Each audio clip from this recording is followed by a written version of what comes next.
दोस्तों सबसे पहले सबको जय श्री राम। तो भाई आज बांग्लादेश ने पाकिस्तान का सूपड़ा साफ कर दिया है, वाइट वॉश कर दिया है सीरीज और बांग्लादेश ने 2-0 से सीरीज जीती है। पहली बार आज तक के इतिहास में बांग्लादेश ने पाकिस्तान के साथ कभी भी सीरीज नहीं जीती, चाहे वो बांग्लादेश में हो चाहे वो पाकिस्तान में हो, लेकिन ये इतिहास रच दिया है बांग्लादेश ने। और कैंग्रेचुलेशन बांग्लादेश को, जिस तरीके से बंगाल टाइगर्स खेले और अपना लोहा मनवाया पाकिस्तान के सामने, तो मज़ा ही आ गया। अगर बात करें बांग्लादेश ने जब पहला मैच जीता था ना 13 साल बाद, तो पहला मैच ऐसा लग रहा था कि फ्लूक है, ये किस्मत है, ये तुक्का है। मैं भी बोल रहा था कि यार ये तुक्का लग गया कि एक मैच जीत गया, चलो दूसरा मैच जीत के ये सीरीज ड्रॉ हो जाएगी। लेकिन नहीं, दूसरा मैच बांग्लादेश ने टीम जीत के उन लोगों के मुंह पर तमाचा मारा है, अपोजिशन के मेरे मुंह पर भी तमाचा मारा है। जो मैं कहता था कि ये फ्लूक है, समझता था किस्मत है उनकी कि पहला मैच जीत के, लेकिन उन्होंने बिल्कुल ये अपोजिशन या फिर मुझे एक तरह से गलत ठहराया। बहुत तगड़ा मैच जीता इन्होंने। आपको इस मैच की सूरत हाल थोड़ा सा रिव्यू बता दूं ब्रीफ में। पहली इनिंग्स खेली पाकिस्तान ने 274 रन मारे, फिर बांग्लादेश ने 26 पे 6 आउट होने के बावजूद क्या कमबैक किया और 262 रन बनाए। 12 रन ट्रेल किया, यानी कि 12 रन की लीड हुई पाकिस्तान को, लेकिन वो काम ना आई। 172 पे ऑल आउट हो गई और मात्र 185 का टारगेट दिया, बहुत ही अच्छा टारगेट दिया। और 5वें दिन वो 185 चेज कर सिर्फ 4 आउट थे, बांग्लादेश ने इतिहास रच दिया।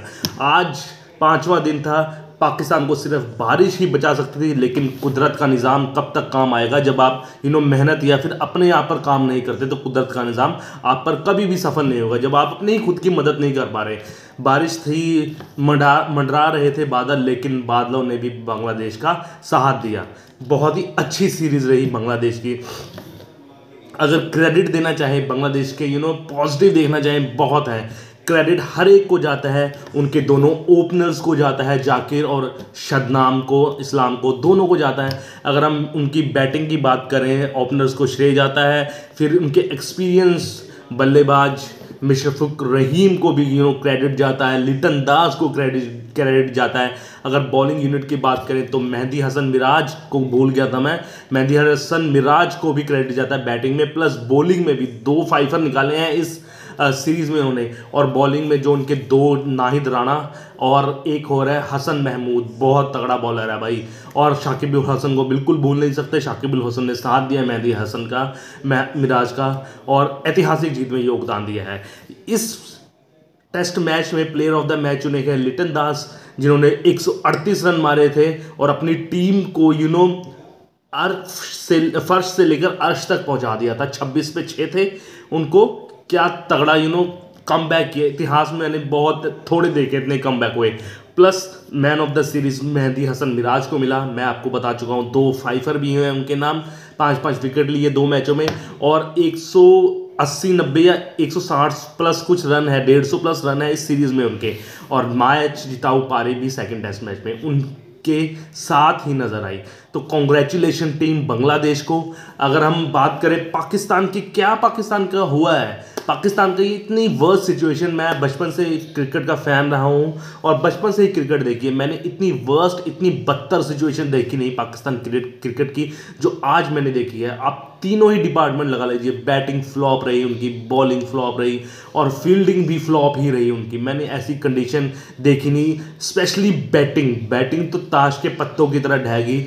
बांग्लादेश के नए बॉलर, स्पिनर और फास्ट बॉलर के साथ बिल्कुल ताश के पत्तों की तरह ढहेगी। चाहे वो बाबर आजम हो, शान मसूद हो, अब्दुल्ला शफीक हो, कुछ भी नहीं सामने बांग्लादेश के सामने किसी ने नहीं, सभी ने घुटने टेक दिए।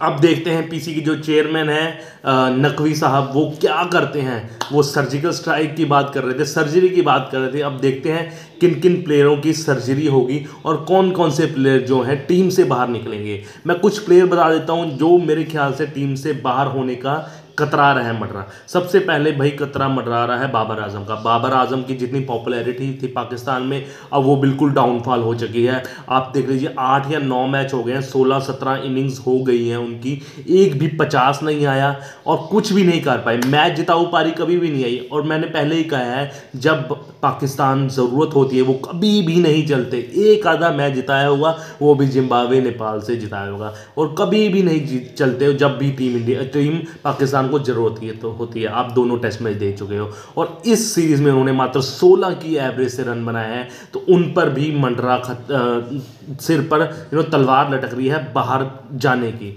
और दूसरी बात करूंगा मैं अब्दुल्ला शफीक की। अब्दुल्ला शफीक ने भी इस सीरीज़ में बहुत ही बुरा परफॉर्मेंस किया है, मात्र 10 की एवरेज से रन बनाए हैं, तो उनके सर में भी मंडरा रही है तलवार बाहर निकलने की। लेकिन सबसे बड़ी जो तलवार मंडरा रही है वो कप्तान है पाकिस्तान के शान मसूद। शान मसूद ने इस सीरीज में मात्र 105 या 110 रन मारे हैं 36 की एवरेज से, और उनकी कैप्टनसी भी सवालों के घेरों में खड़ी हुई है इस मैच में और इस सीरीज़ में। बहुत ही घटिया कप्तानी करी है उन्होंने, मेरे ख्याल से सिर्फ वो इंग्लिश बोलना, रिप्रेजेंट करना पाकिस्तान को अच्छा जानते हैं, लेकिन परफॉर्मेंस की बात करी जाए तो ज़ीरो परफॉर्मेंस है। 3 बल्लेबाज का नाम दे दिया और एक बॉलर का नाम दूंगा मैं, शाहीन शाह अफरीदी। जैसन गिलिस्पी जो इनके बॉलर हैं, फास्ट बॉलर कोच है, उनसे बात हुई थी मीडिया की, वो कह रहे थे कि रेस्ट दिया गया है, लेकिन कुछ मीडिया हाउस और कुछ गुप्त सूत्रों से पता लगा है वेबसाइट से कि इनको रेस्ट नहीं, इनको ड्रॉप किया गया है। तो आने वाले मैचों में भी ये क्या पता ड्रॉप हो सकते हैं, क्योंकि इनके जो अपोजिट बॉलर हैं मीर हमजा और खुर्रम शहजाद ने बहुत अच्छी परफॉर्मेंस की है बॉलिंग डिपार्टमेंट में, देख लीजिए उनके लिए। तो शाहीन अफरीदी में भी तलवार लटक रही है। तो ये प्लेयर्स हैं 3-4 प्लेयर्स प्लस। और मैं बात करना चाहूँगा फ्लॉप क्यों रही है। बैटिंग तो थी ही थी, प्लस फास्ट बॉलिंग तो अच्छी रही थी, ठीक ठाक रही, लेकिन स्पिनर बहुत ख़राब रहे इनके। चाहे सलमान आगा से पार्ट टाइम स्पिनर, चाहे अबरार से। अबरार तो 5-6 मैच ही खेले, नए हैं वो, लेकिन फिर भी यार आपको स्पिन डिपार्टमेंट तो करना ही पड़ेगा। अगर आप सब कॉन्टिनेंट या फिर एशियन कंडीशन में खेल रहे हैं तो स्पिन तो आपको पुख्ता करनी ही पड़ेगी।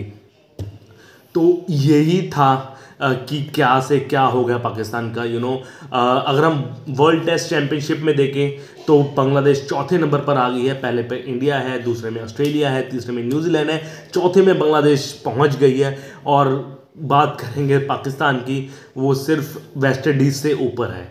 अगर इस तरह की परफॉर्मेंस और रही तो वो सबसे नीचे आ जाएगी वर्ल्ड टेस्ट चैंपियनशिप में। कहाँ शान मसूद पहले मैच के बाद बोल रहे थे कि हमारे होम कंडीशन में काफ़ी मैच हैं, हम क्वालिफाई कर सकते हैं फाइनल के लिए। क्या अब तुम लास्ट प्लेस के लिए क्वालिफाई करोगे WTC वर्ल्ड टेस्ट चैंपियनशिप के लिए।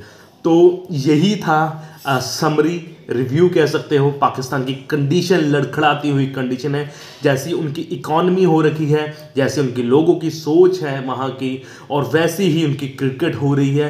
पहले हॉकी बर्बाद हुई थी, उनकी इतनी अच्छी कंडीशन थी, वर्स्ट कंडीशन में लेकर आए हॉकी को, और अब क्रिकेट भी वर्स्ट कंडीशन में आ रही है। वही कायाकल्प होने वाली है अगर कोई मेजर स्टेप या फिर कुछ अगर अच्छे स्टेप या फिर कुछ सर्जरी वाले स्टेप ना लिए गए तो मुझे अंधेरा ही दिख रहा है पाकिस्तान क्रिकेट का। और ऐसे ही मेरे चैनल को लाइक शेयर सब्सक्राइब कीजिए, वीडियो आती रहेंगी आपके सामने, क्रिकेट, फुटबॉल, हॉकी, टेनिस, जो भी हो। तो ऐसे ही आप थोड़ा सा हौसला बढ़ाइए, लाइक शेयर करिए, कमेंट भी करिए। तब तक के लिए जय श्री राम, ओके बाय, मिलते हैं कल।